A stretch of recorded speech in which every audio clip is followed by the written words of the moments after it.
Welcome to Holistic Horseworks Talks. Join us with founder April Love as we talk about equine care. Learn what you can do to keep your horse happy, healthy, rideable, and sound through their 30s. Have a question you'd like to submit to the podcast? Just email April at HolisticHorseworks.com for a chance to get it featured on the next episode. So April, I've noticed that so many other horse clinics out there only focus on the physical aspects of the horse, but what I love so much about what you do is that you also address the emotional aspects, that being the holistic part of Holistic Horseworks. So can you talk a little bit about that? Yeah, so when I first started taking all of the classes and your instructors don't give you wording to use to try and get clients and help more horses. And I would say, oh, well, classes I took, I do energy work. And they'd say, oh, no, thanks. My horse bucks and jigs for 20 miles, don't need any more energy. And I go, no, that's exactly it. Why are they agitated? Why are they dumping adrenaline?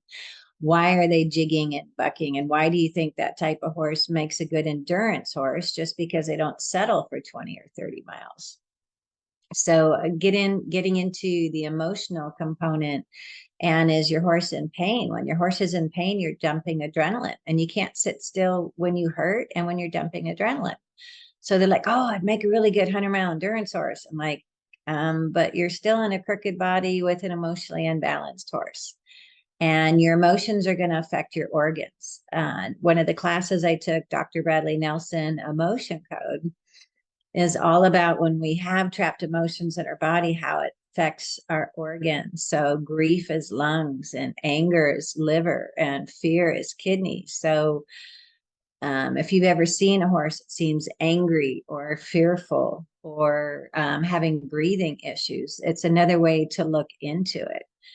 And in my program, we do something called defense physiology and bladder meridian sweeps, but we also blend the emotion coding. And we've had horses come to clinics that just wouldn't settle down in the stall so the students could work on them. And I said, well, just go clear the 3 trapped emotions that they can release today. And they would go do that. And all of a sudden the horse is just like nice and calm. And the owner's like, really? All you did was this little woo-woo thing going down his back, the governing meridian, and saying these things, and all of a sudden my horse can just settle and be in his body, and they're just amazed, and the students are really amazed. So there's aromatherapy, there's Bach flower essences, there's raspberry leaf for hormonal mares. My program teaches you how to use kinesiology and muscle tests, what would best benefit this horse. We've had horses that really well trained, but so uncomfortable that when the student's trying to work on them, they're just moving into them and body slamming them or throwing their head, trying to put on the dynamite release spray. And it's just, stopping a minute and saying, what is this horse's priority today? It's not like you put it in a little box and you brought it out and it's supposed to just behave. And you'll get a lot of people that say they do behavior training. But what is a behavior if it's not stemming from fear or anxiety or separation or past traumas stored in the body that are just going to keep resurfacing when the horse gets in that same situation again? Oh, every time we get to the trail, he shoots backwards and, we go off the edge or something. I had one horse in training for a lady that did the 100-mile Tevis rides. And the Tevis trail sometimes is only this wide. And it's a steep drop off. And you have to have a horse that isn't spooking and going straight. And she said the horse would just kind of see something and start shooting backwards. And if there was a horse behind it, he'd just knock it off the ledge. And we have to fix this. So I had the horse for 45 days, and we did a lot of body work and a lot of emotional. And then she came to ride her horse, and she's like, so what did you do to my horse? I'm like, worked on all those things. And she goes, but now he's boring.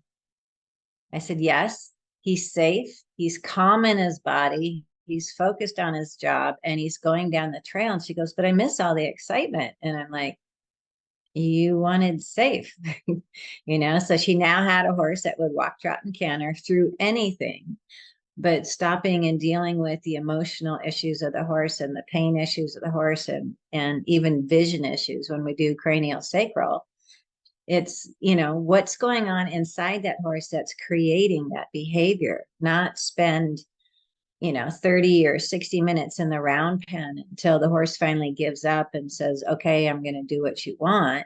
You should be able to go out there with a halter and lead rope, and the horse should want to join up with you and go do something. It's kind of boring standing around in the pasture all day by yourself. So I used to fix problem horses, but the problem horses kind of had more people issues. And it's kind of taking that horse out of that situation. And in 30 days, the owner would come and say, that's not my horse. You unzip the color of my horse and you put it on one of your nice, really grounded, friendly horses. And I just, month after month, I just kept hearing that. And I'm like, oh my God, we really have to wake up and educate people to, the horses had, fight or flight response. They sat down in the horse trailer and fell and slipped, or the horse trailer went over, or they slipped in the wash rack, or the horse went over backwards, or a foal was asleep next to a fence and woke up under the fence struggling, and all of a sudden he's on the other side. All of those traumas store up in the body. A lot of the things that I use for that, besides some essential oils, is the dynamite products. They're Bach flower essences. It's like a topical rescue remedy. And I used to go through cases of that. So now I figured out an easier way to do it. But they have a product called, I don't know if you can see this, Release. So that's one of the ones that I really like to use. They also have one called Tranquil and another one called Relax that you give them internally. So I would put that on their grain every day, and I'd hold the grain pan and kind of talk to them, and I would put the Release. Their pole is their memory center, and around their head and eyes, and just soothe this whole brain and nervous system of the horse, so that we could get into the reprogramming and clear the fear in the kidneys and the grief in the lungs and the anger in the liver, and look at what all the organs are doing. And then all of a sudden you have a horse that is perking up and looking at you every time you come out of the house when it's not even feeding time. Like, are they going to come over and do something with me? It's going to be fun today. And instead of dreading it and turning their butt to you, or head down, and you actually have to go catch them. I had 3 horses, and I'd go out with halter and lead rope and say, go bye-bye, like a dog with a leash, and they all come down to the gate. I want to go. I want to go. All my horses would just jump in the horse trailer, because my horse trailer, we balanced the tires every year. They didn't have all that vibration from the 4 tires that aren't balanced, because the horse trailer places say, oh, they're trailer tires, you don't need to balance them. I said, you go right in that horse trailer at 60 miles an hour and see how you feel. And all the bridles are hanging on that wall, clanging and banging. I glued a rubber mat on the wall so that the bridles hitting weren't making a loud noise for the horses. And I'd go to the trailhead, and I could load 3 horses in like 20 seconds by myself. And I'd see all these people in these brand new sundowner trailers, and the horse got in to come to the trailhead, but he's not getting in the trailer to go home. What's wrong with this picture? Still comes back to the emotional security of the horse. And yes, you can have a horse trailer trainer to get in the trailer, but is the horse actually calm and relaxed and okay with being in the trailer? So that's always what I got into, and what developed the whole equine musculoskeletal unwinding program. The fascia, the organs, the cranial sacral, the hoof, the intestines, everything is important. And everything starts with emotions and thought forms. If you have a job that you hate going to every day, your stomach's going to tighten up driving. You're going to be angst. At the end of the day of being in a job that you hate, you might be snapping at family, and kids or friends or whatever, because you're not in your happy environment. So I try to work with clients with, let's make your horse happy in his environment, which is his body, his mind, and his spirit. releasing trapped emotion, essential oils, Bach flower essences. There's so many different microcurrent therapies to use. So I teach the advanced applied kinesiology. So you can say, what would benefit this horse the most? But releasing defense posture and opening the meridian channels and clearing trapped emotions, I'd say is, in the top 3 of everything we should be doing for all of our horses. Even the foals at 6 months of age benefit from this program so much. And they, go from running around behind the mom, can't catch me, to actually running up to the fence and saying, give me itchy scratchies, give me itchy scratchies, and being a lot easier to lead and everything. And everyone's like, oh, but it's just a baby horse. It can't be having any issues yet. And I'm like, yeah, it does. It's already got some issues. So I actually have a video for how to work on foals as well. Because if we can start them earlier, I had a stallion broodmare babies, and I'd imprint them, and they were just so easy. I'd put them in the trailer. I'd haul them on the trails, even at 4 or 5 months old. I'd just go pony them for a quarter of a mile, give them itchy scratchies and treats, bring them home.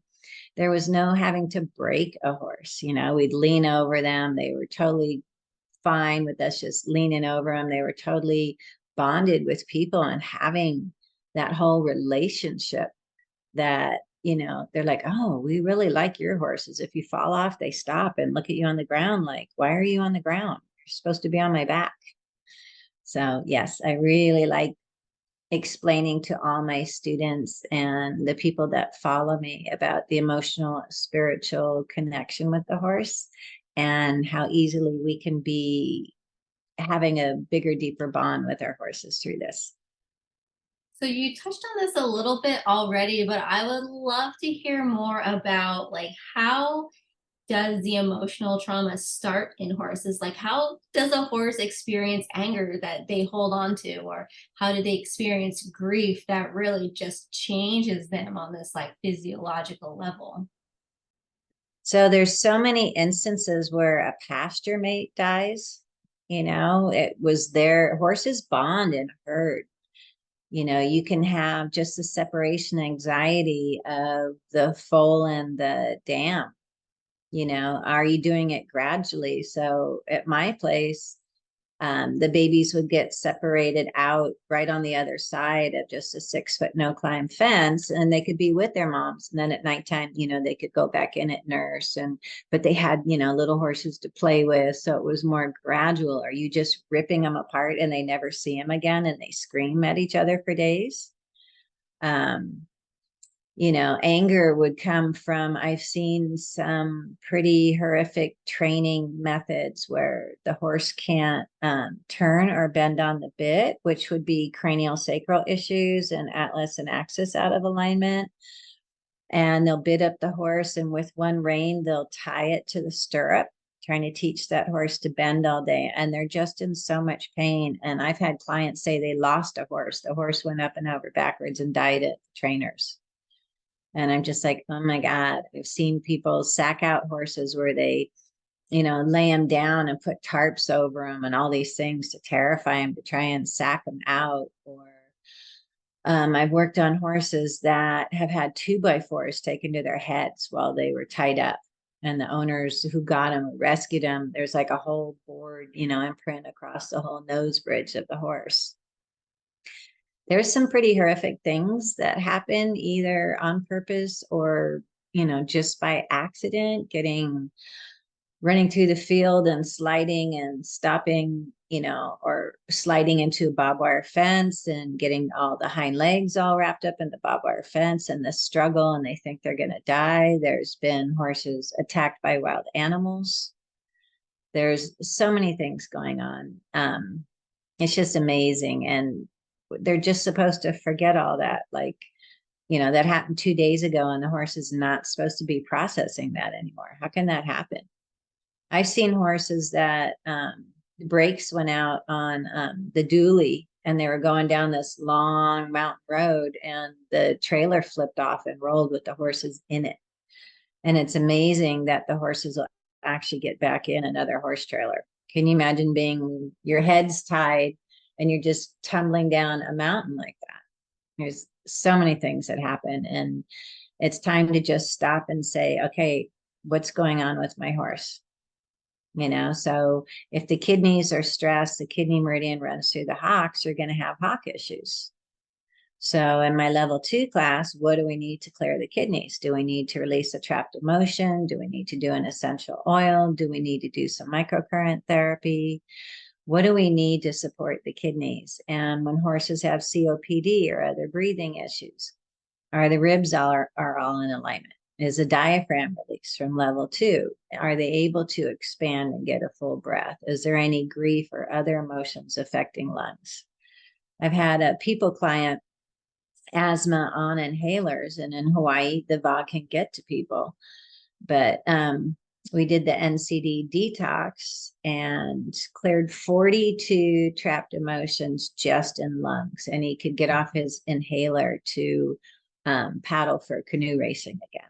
So it's just amazing what comes up in the emotion coding and asking what the organs need, So COPD horse, and he can't breathe and they can't sweat and it's hot and it's humid. How can we make this horse's day better, and how can we support endocrine and lungs and diaphragm function?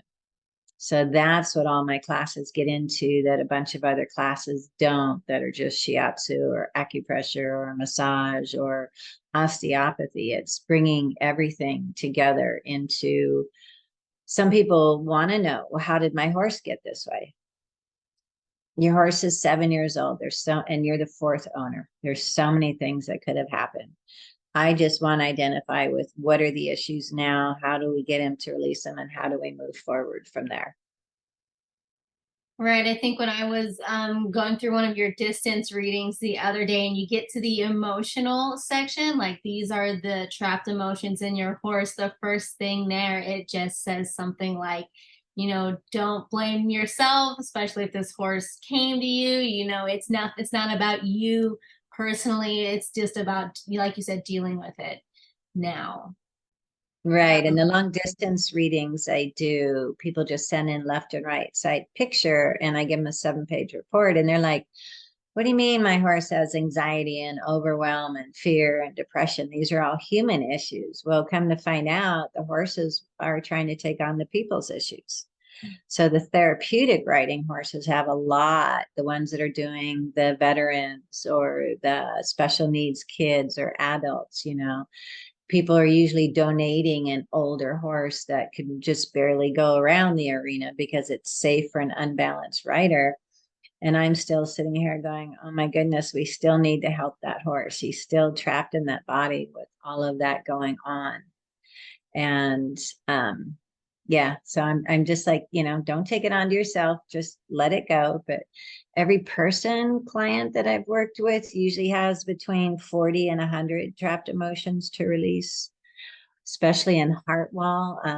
We're wondering why we're in a relationship or family and we can't feel love, and we need to be able to clear all that out.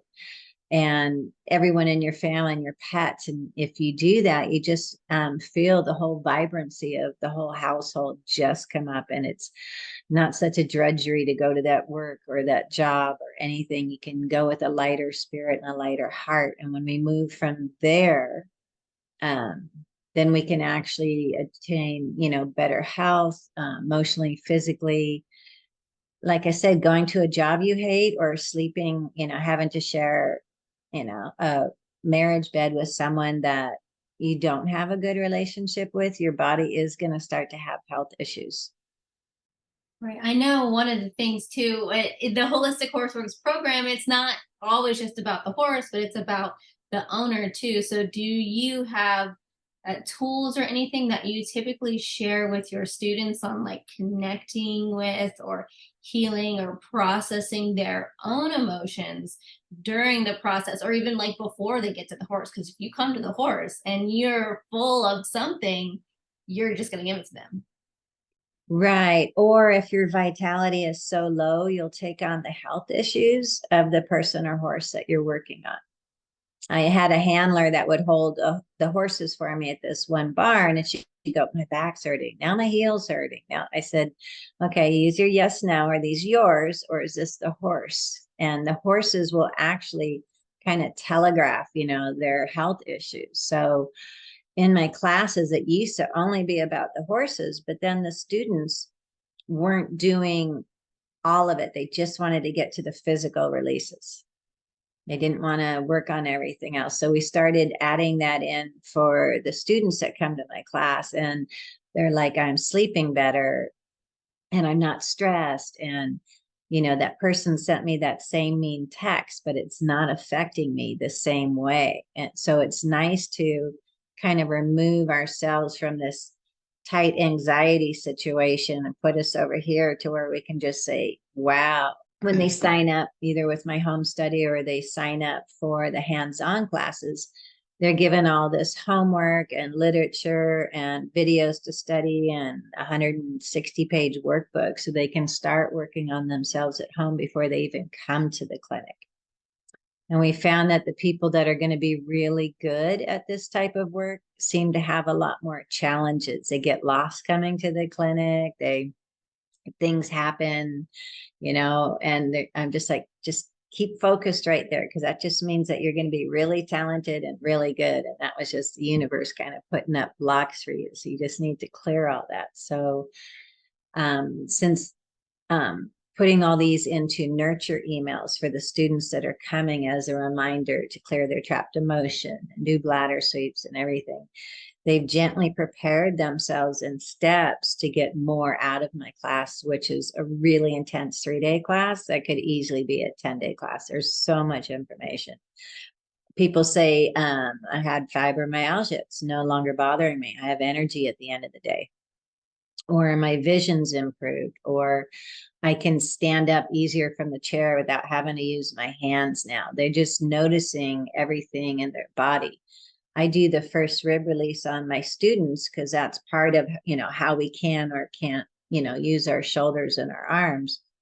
And tendonitis, bursitis, carpal tunnel goes away. And they're like, so how does that work? I said, well, just think now for your horse too.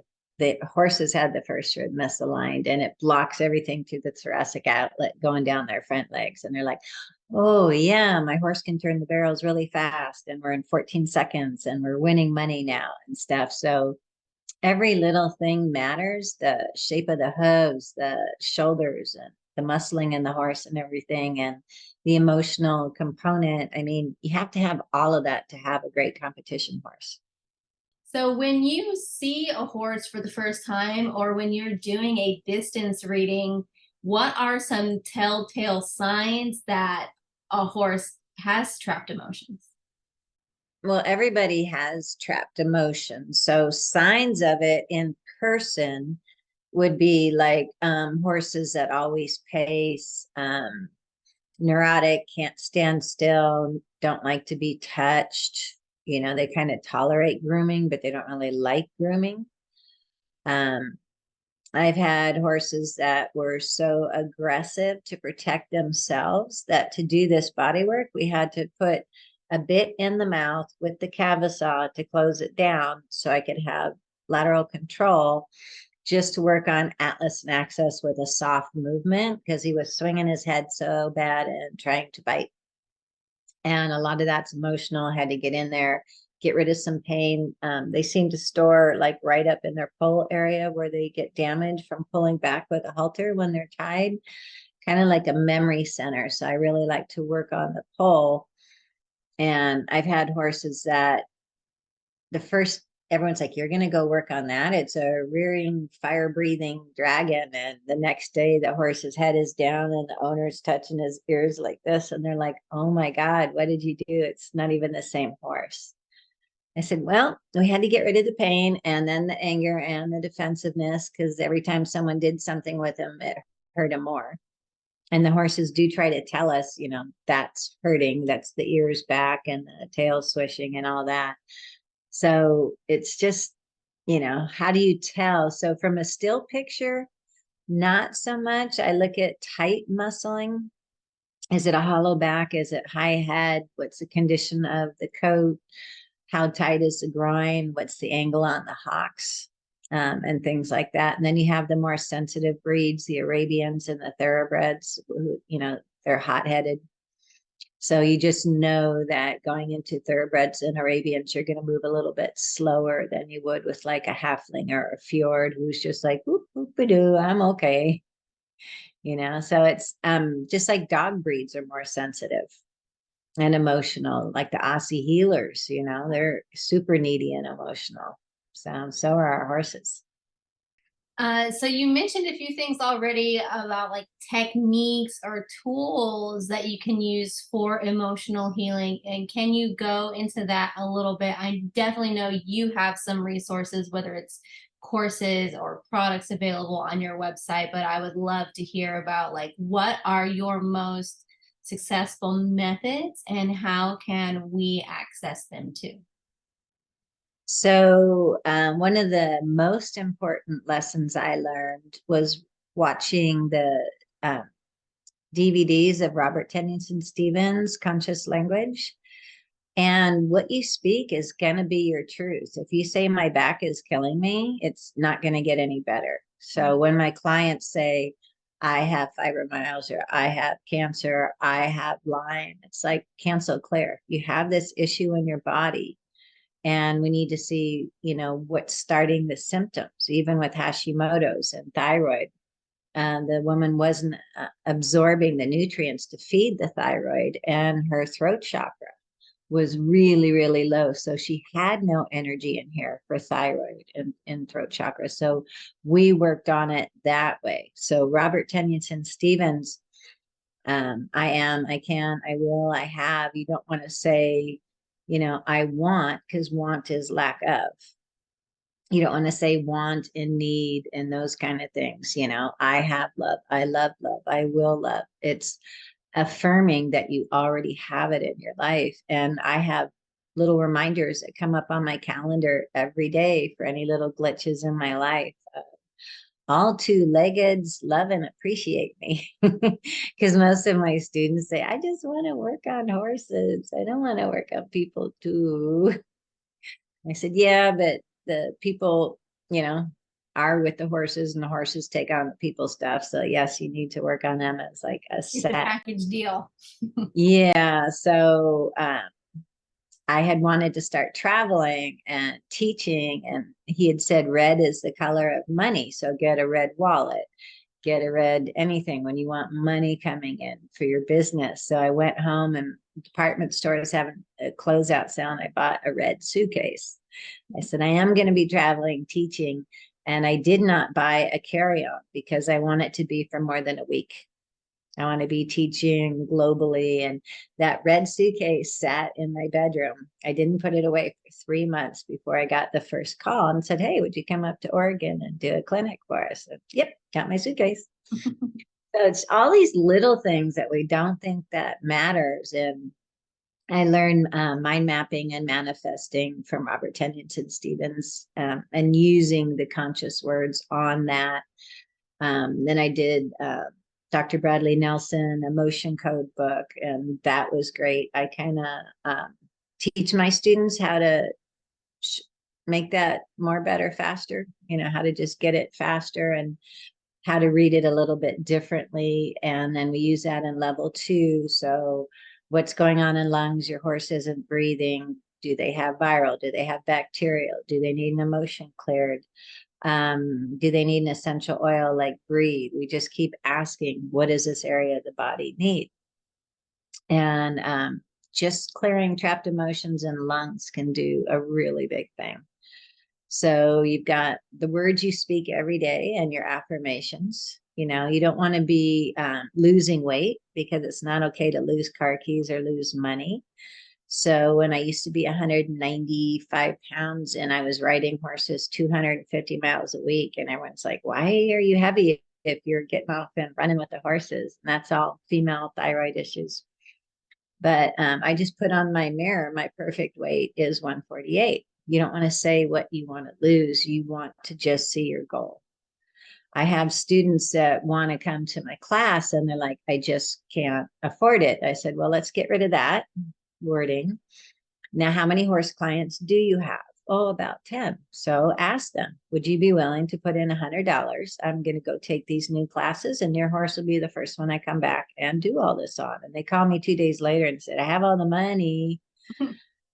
So it's just, we struggle. We try to figure out how we have to do all this by ourselves when we actually have a network that we could be using. And if you use the right language, you don't want to say, hey, can I borrow $100 to go take this class? You say, hey, I'm going to come back. I'm doing the certification program. I got to do case studies. Your horse is going to be the first one to receive all this. And would that be worth $100 donation from? And they go, everybody said yes. So it's all in how we word it and stuff. So those are probably the most two important, along with Bach flower essences, I'd say would be my top three for getting on your right path and manifesting and choosing your words. All right. Can you tell me a little bit about the Bach flower essences? And so those relate to the dynamite release spray. So Dr. Bach, B-A-C-H, discovered that different flower essences have different healing components on the emotional, spiritual level. And he has a whole book on everything. Like if you're not getting along with people or this and that, go take beach or go take Star of Bethlehem or something. And Dynamite used that. And they have 3 different recipes. And the release spray that we had showed is supposed to be more for external. We put it all over the horse's head, down the governing conception meridian, and we use it on bruises, trauma, and wounds. But we also put it in the horse's mouth. When I'm spraying it, some of the horses will try and chew on the bottle. And they'll get that internal, and all of a sudden they'll just go, and then they just kind of settle. So we also use it if a horse is colicking, we'll squirt it in their mouth or syringe it to them to just, when a horse is colicking and stressed, there's an emotional component to it. Their stomach's cramping, they can't pass the gas, they can't burp, everything's just in that area. And, when you're really upset or, stressed out, your stomach can really tie up a knot. So it's how do we get the body to relax while we work on the symptoms of the gas and what the blockage is. So same thing with wounds. We put the release spray on first. It takes the blunt trauma and bruising out, and everything can just heal so much faster in the cells.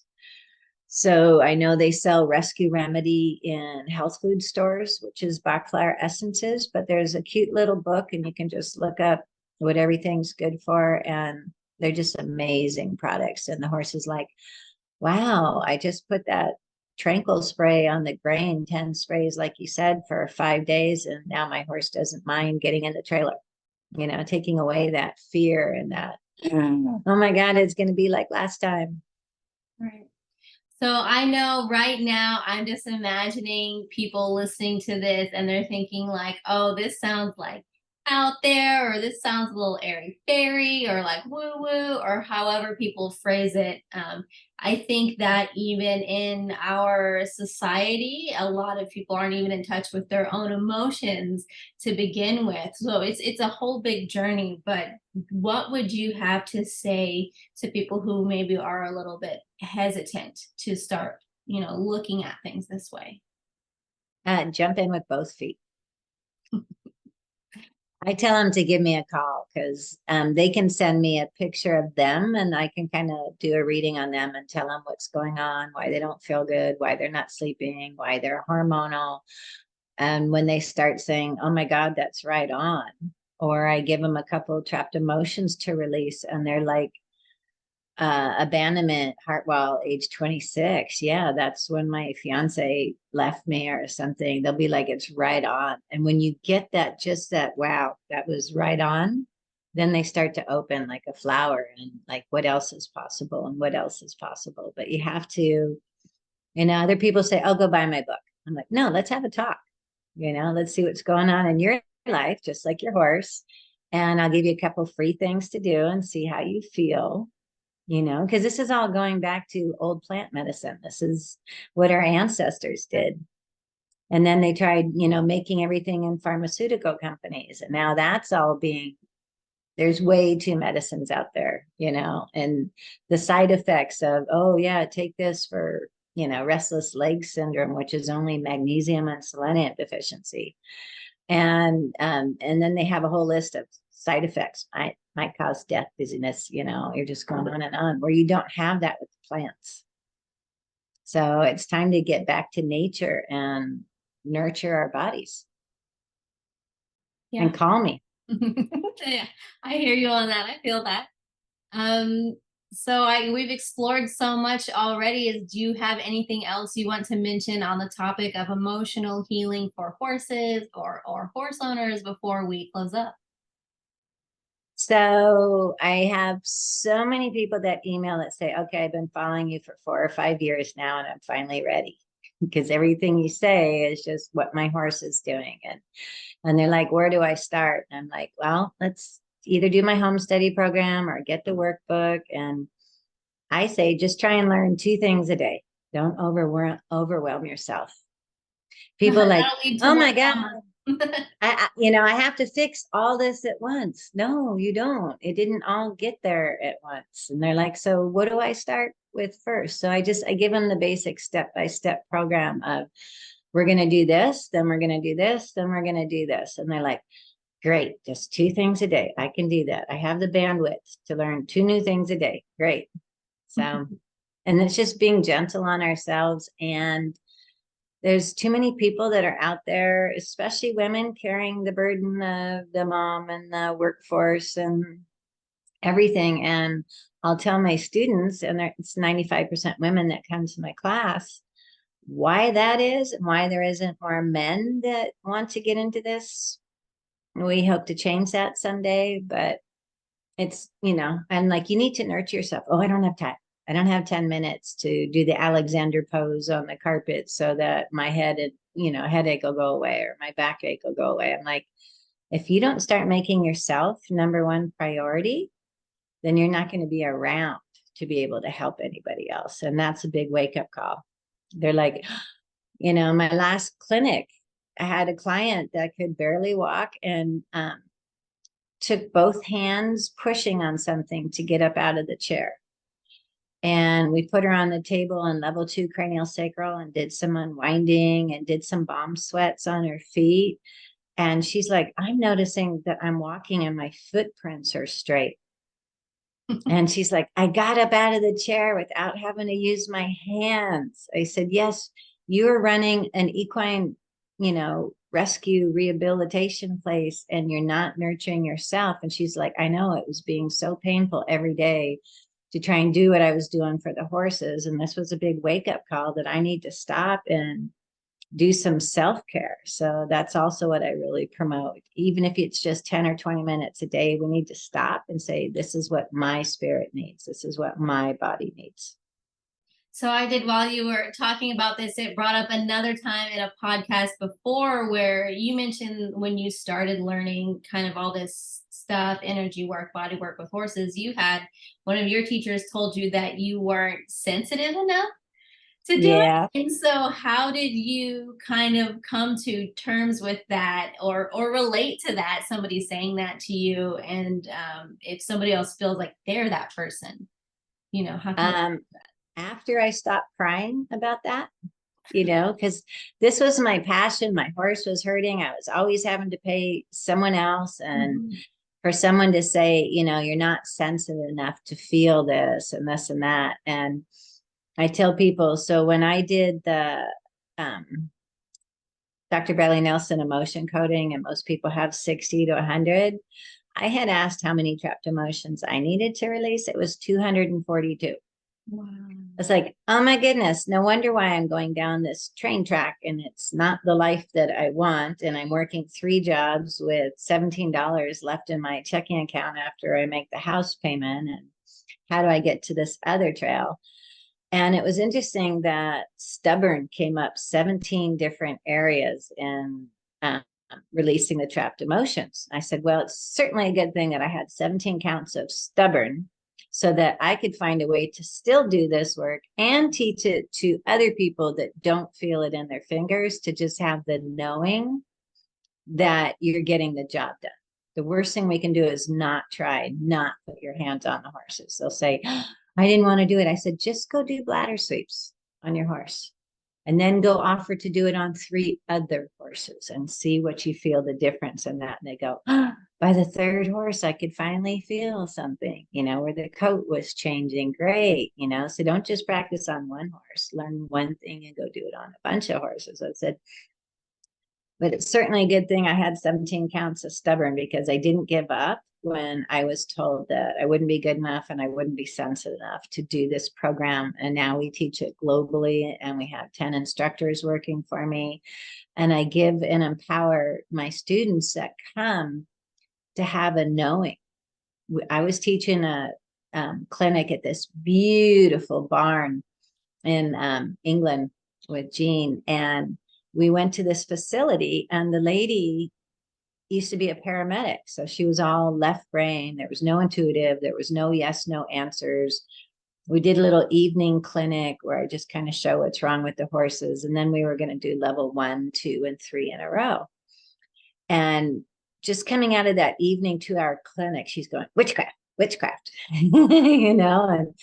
by the time she did level 1, 2, and 3, she's walking through the fields going, and that foal over there has first bout on the right side. Let's get him in. And that one over there has this, this, and this. So it was nice to see that growth and change and expansion in someone in 10 days to go from yes, no is witchcraft or the devil, where it's just kinesiology asking what the body needs, to I can see a horse from 10 feet away and tell you which bones aren't in alignment, bacterial and viral issues, what else is going on in the body, and what does the body need for that?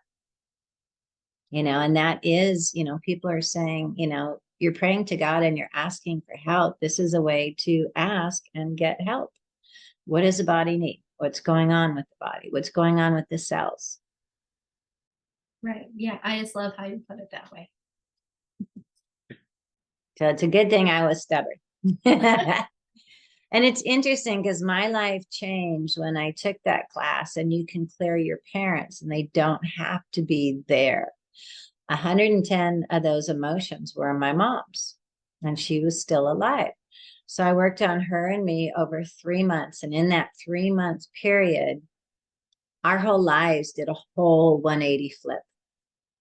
I was traveling, teaching local clinics. I wanted to get broader, and she was living on a mountain and just really happy being there. But I didn't like her up in the snow, kind of being a hermit. And she sold the house and moved into town and bought a condo. And then she was donating gardening services all around the condo, just cleaning it up. And everybody was loving her. And I got invited to teach in London, and all 3 classes filled up. And it was just amazing. Just by doing all the trapped emotions, it changes how you respond to people.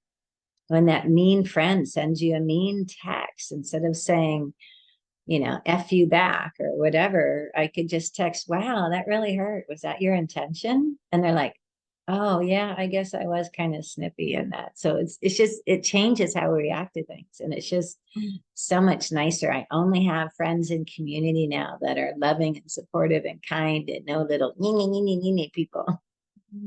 If somebody is feeling super inspired right now to jump off of this podcast and to start on their own emotional healing or their emotional healing for their horse, where is the very first place you would direct them to? I would direct them to my free ebook, because it's so cute and it's so informative, and it kind of explains in a gentle, soft way how all of these issues get started. And that's horseacademy101.com. So that's my first book that I put out. You can email me, April at HolisticHorseWorks.com. I've got 3 Facebook pages, 2 YouTube channels, Instagram. Just connect with me. People are always amazed that I respond within like 24 to 36 hours. Thank you for tuning in to another episode of Holistic Horseworks Talks with April Love. Remember to check the show notes for links to all the resources mentioned in this episode. Have a question you'd like to submit to the podcast? Email April at HolisticHorseworks.com for a chance to get it featured on the next episode. Loved this information? Share it with your horse friends. They'll find it helpful too. To learn more, visit HolisticHorseworks.com. And before you go, make sure you have a copy of our free ebook, Horse 101, everything you wish you had known before you got your first horse, at horseacademy101.com.